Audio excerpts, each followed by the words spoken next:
शिखा के कॉलेज का final year था। उसकी परीक्षाएं नजदीक आ रही थी, इसलिए वो उनकी तैयारी में लगी हुई थी। एक दिन जब वो कॉलेज से शाम के समय घर पहुंची तो घर पर कुछ मेहमान आए हुए थे। शिखा बेटा, वरुण के मम्मी पापा आए हैं, जाओ तुम फटाफट से तैयार होकर चाय ले आओ। जी मम्मी, आप उनके पास जाकर बैठो, मैं लेकर आती हूँ। आज अचानक ऐसे तो नहीं आते बिना बताए।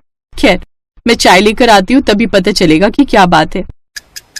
शिखा सबके लिए चाय लेकर जाती है तो उसे कुछ ऐसी बात सुनने को मिलती है जिसे सुनकर शिखा थोड़ी टेंशन में आ जाती है। वरुण शिखा का होने वाला पति है। शिखा और वरुण की सगाई आज से 1 साल पहले हो गई थी। तब शिखा कॉलेज के सेकेंड ईयर में थी। वरुण के पापा शिखा के पापा के बचपन के दोस्त थे। शिखा की कॉलेज की पढ़ाई के बाद ही उसके मम्मी पापा ने शादी के बारे में सोचा था, पर ओम प्रकाश, माताजी की तबीयत अब ठीक नहीं रहती। वो चाहती हैं कि उनके जीते जी उनके पोते की बहू को देख जाएं। इसलिए उनकी तबीयत को देखते हुए हम उनकी ये इच्छा पूरी करना चाहते हैं। वरुण अपनी दादी माँ का बहुत लाडला है। वो भी चाहता है कि वो अपनी दादी को ये खुशी दे सके। इसलिए हम चाहते हैं कि वरुण और शिखा की शादी इसी महीने हो जाए। पर इतनी जल्दी? शिखा के इसी महीने के अंत में परीक्षाएं भी शुरू हैं। आखिरी साल है उसका कॉलेज का। हमने तो सोचा था कॉलेज खत्म होने के 6 महीने बाद ही शिखा की शादी करेंगे। शिखा की मम्मी ठीक कह रही है भाभी जी। शिखा की अभी परीक्षाओं की तैयारी चल रही है। इस बीच अगर शादी कर दी गई तो इसकी पढ़ाई पर बहुत असर पड़ेगा।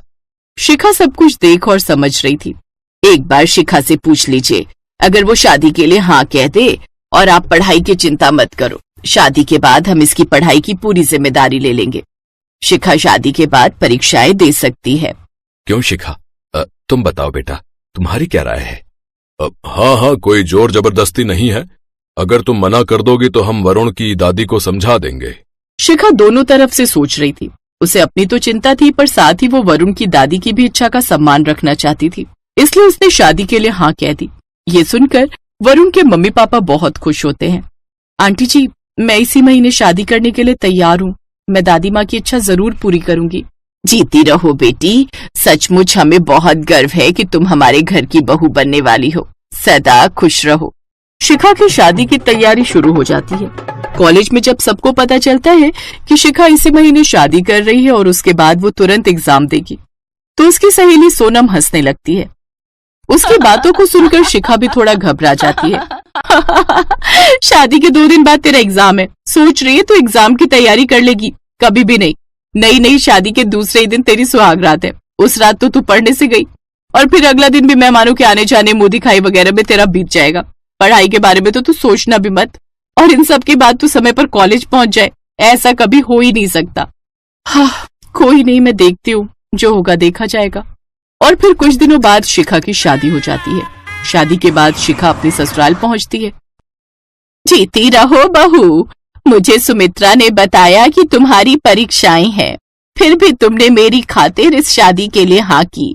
बस अब मैंने अपने पोते की बहू का मुंह देख लिया। मेरा जीवन सफल हो गया। अब मैं चैन से इस दुनिया से जा सकती हूँ।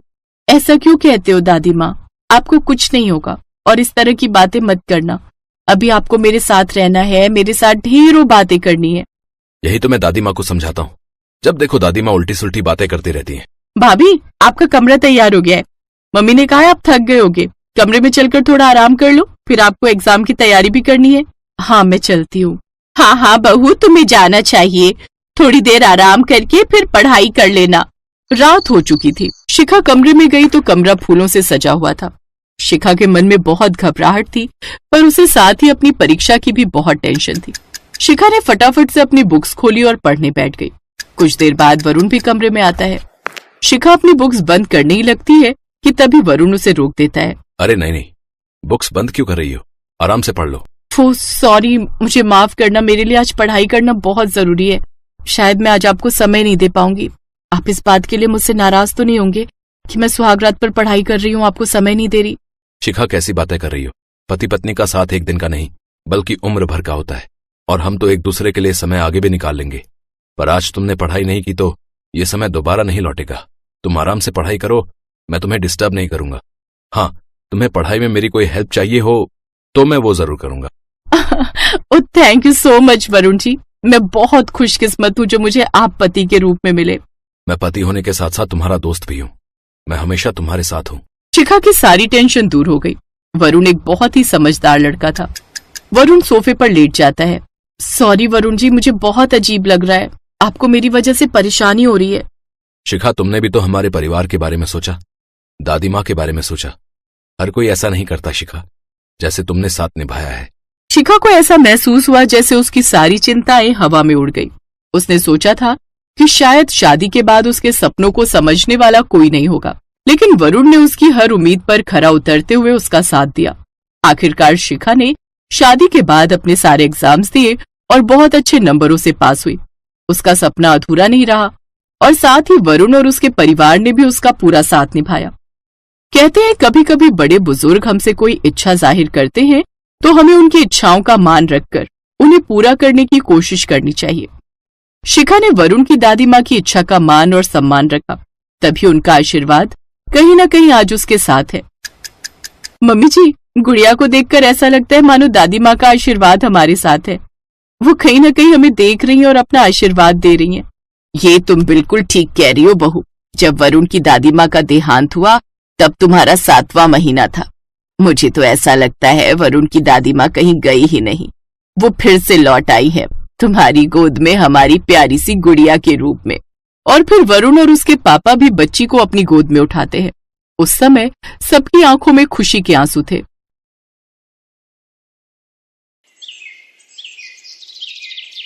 कविता, कविता, आजा। अरे काजल, तुम? हाँ आजा, मैं कॉलेज ही जा रही हूँ, चल आजा साथ चलते हैं। काजल के बार बार कहने पर कविता उसकी कार में बैठ गई। उस महंगी कार को काजल का ड्राइवर चला रहा था और पीछे काजल और कविता बैठी थी। अरे वाह यार काजल, तेरी गाड़ी तो बहुत शानदार है। हाँ मेरे पापा की है, वो आज फैक्ट्री नहीं गए तो उन्होंने ड्राइवर भैया से कहा कि मुझे कॉलेज छोड़ाए। सही है यार, मैं तो इतनी महंगी कार में पहली बार बैठी हूँ।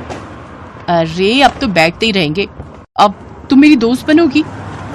काजल और कविता एक ही कॉलेज में पढ़ते थे।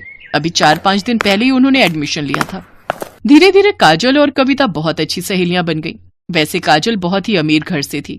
उसके पापा राजीव सिंह कई फैक्ट्रियों के मालिक थे, जबकि कविता बहुत ही साधारण घर से थी। उसके पिता एक छोटे किसान थे, मगर फिर भी उन्होंने पाई पाई जोड़कर कविता का एडमिशन शहर के सबसे अच्छे कॉलेज में कराया था। काजल की अच्छी बात यह थी कि उसे अपनी अमीरी पर घमंड बिल्कुल नहीं था। फिर एक दिन, कविता जरा सुनना। हाँ क्या हुआ, बता। देखना ये घड़ी कैसी लग रही है। अरे वाह, ये तो बहुत प्यारी है। ये मैंने तेरे लिए ली है, जरा पहनकर दिखा। नहीं यार, मैं कैसे इतनी महंगी घड़ी। चुप कर और चुपचाप पहन ले और ज्यादा मत सोच। जब तेरा मन करे तो मुझे भी दे देना कुछ। पर मेरे पास तुझे देने के लिए कुछ भी नहीं है। चल बहानेबाज, अभी मत दे पर कभी तो दे देना। अच्छा ठीक है।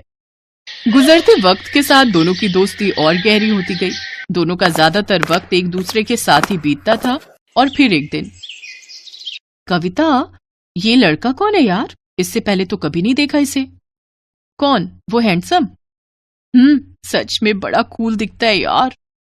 उनका नाम आकाश है और वो हमारे सीनियर हैं पगली। तो क्या हुआ? ओए जरा कंट्रोल में। मैंने सुना है कि बड़ा ब्रह्मचारी टाइप लड़का है। कॉलेज की सारी लड़कियां उस पर फिदा हैं, पर वो किसी को घास नहीं डालता। अच्छा तो तू देख, अब इसकी तपस्या तो काजल नाम की ये अप्सरा ही भंग करेगी।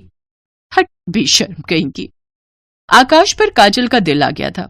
शुरू में उन दोनों में हाय हलो हुई और फिर धीरे धीरे उनमें प्यार भी हो गया। काजल को उसका प्यार मिला तो कविता बहुत खुश हुई। लेकिन फिर एक दिन, काजल, फाइनल रिजल्ट आते ही मैं यूएस चला जाऊंगा। यूएस? पर क्यों? वहां मेरी प्लेसमेंट हो गई है और जिस कंपनी ने मुझे हायर किया है वो चाहती है कि मैं पहले यूएस में उनके हेडक्वार्टर में 1 साल काम करूं और सीखूं, और फिर वो मुझे इंडिया वापस भेजेंगे। पर मैं 1 साल कैसे रहूंगी तुम्हारे बिना? कहते हैं सब्र का फल मीठा होता है पगली। अरे तू कब आई? जब तुम दोनों आशिकी फरमा रहे थे। सुन, जाने दे आकाश को। वो वहां नहीं जाएंगे तो जॉब कैसे लेंगे? क्यों, मैंने सही कहा ना? बिल्कुल सही। काजल बस 1 साल दे दे मुझे, फिर मैं तुम्हारे पापा से तुम्हारा हाथ मांगने आऊंगा। ठीक 1 महीने बाद आकाश काजल से विदा लेकर विदेश चला गया। काजल उसे याद करती और हसीन सपने बुनती, लेकिन होनी को तो कुछ और ही मंजूर था। अचानक काजल ने कॉलेज आना बंद कर दिया। उसका फोन भी बंद आ रहा था। कविता को उसकी चिंता होने लगी, तो एक दिन वो काजल के घर ही पहुंच गई। वहां उसका सामना काजल के पिता राजीव सिंह से हुआ। कौन हो तुम और क्या चाहिए? जी मैं वो काजल की दोस्त हूँ, उसे कुछ नोट्स देने आई थी। नोट्स? उनकी कोई जरूरत नहीं है, अब हो गई काजल की पढ़ाई। पर अभी कैसे? अभी तो लास्ट सेमेस्टर बाकी है ना अंकल। कह दिया ना तो कह दिया, चली जाओ यहां से और दोबारा कभी मत आना। कविता को कुछ समझ नहीं आ रहा था। वो उदास होकर वहां से जाने लगी, लेकिन घर के बाहर निकलते ही उसकी तरफ एक कागज की बॉल गिरी। कविता ने उस कागज को खोलकर देखा तो लिखावट काजल की थी। मुझे बचा ली कविता, प्लीज। कविता को समझ आ गया था कि कुछ तो गड़बड़ जरूर है, लेकिन उस वक्त वो चुपचाप वहां से चली गई। फिर अगले दिन एक औरत घूंघट ओढ़े और हाथ में झाड़ू लिए काजल के घर में दाखिल हुई। किसी ने उसे अंदर आने से नहीं रोका। असल में घूंघट के अंदर कविता थी, जो काजल के घर में काम करने वाली बाई बनकर आई थी। घर में आते ही उसने काजल को ढूंढना शुरू कर दिया और जैसे तैसे वो काजल के कमरे तक पहुंची गई। लेकिन कमरे का नजारा देखकर कविता हैरान रह गई। काजल का मुंह और हाथ पैर बंधे हुए थे। काजल, ये सब क्या है? किसने किया ये? कविता तू आ गई, भगवान का शुक्र है। कविता, मेरे पापा ने मेरा सौदा कर दिया है। तू तो जानती है ना कि मैं और आकाश एक दूसरे से कितना प्यार करते, पर मेरे पापा अपने बिजनेस पार्टनर से मेरी शादी कराना चाहते हैं। वो 55 साल का बुढ़ा है। उसने अपनी पहली पत्नी को मार दिया था और वो मुझे भी मार देगा। हैं? पर तेरे पापा वो ऐसा कैसे कर सकते हैं तेरे साथ? उन्होंने उस बुढ़े से बहुत बड़ा लोन लिया था जिसे वो चुका नहीं पाए, और पैसों के बदले अब वो मुझे सौंपने वाले उस बुढ़े को। इतना कहकर काजल फूट फूट कर रोने लगी, लेकिन कविता तैयार थी अपनी सहेली को इस मुसीबत से निकालने के लिए। उसने तुरंत दिमाग दौड़ाया और अपनी साड़ी उतारकर काजल को पहना दी और खुद काजल के कपड़े पहनकर उसकी जगह बैठ गई। फिर कविता की जगह काजल आराम से घर से बाहर निकल गई। फिर कुछ देर के बाद, कौन है? अरे कमिश्नर साहब, आप यहाँ? क्या हुआ? क्या बात है? मुझे आपके घर की तलाशी लेनी है। पर तलाशी क्यों? क्योंकि मुझे खबर मिली है कि आपने यहाँ किसी लड़की को कैद करके रखा है। इतना कहकर पुलिस कमिश्नर के साथ आए पुलिस वालों ने घर की तलाशी शुरू कर दी और कुछ ही मिनटों में कविता उनके साथ खड़ी थी। उसके चेहरे पर चोट के कई निशान थे। असल में राजीव को जैसे ही कविता और काजल के प्लान का पता चला, तो उसने कविता को ही अपने गुस्से का शिकार बनाया और उसके साथ मारपीट की। लेकिन अब वो अपना किया भुगतने वाला था। पुलिस ने फौरन राजीव को गिरफ्तार कर लिया। उधर आकाश को जैसे ही इन सब की खबर मिली तो वो भागा भागा यूएस से इंडिया आ गया और फिर कविता ने एक मंदिर में आकाश और काजल की शादी कराई। थैंक यू कविता, अगर तुम ना होती तो। अरे ऐसे कैसे नहीं होती मैं? मेरी सहेली को जब भी मेरी जरूरत होगी मैं हमेशा उसके साथ खड़ी रहूंगी।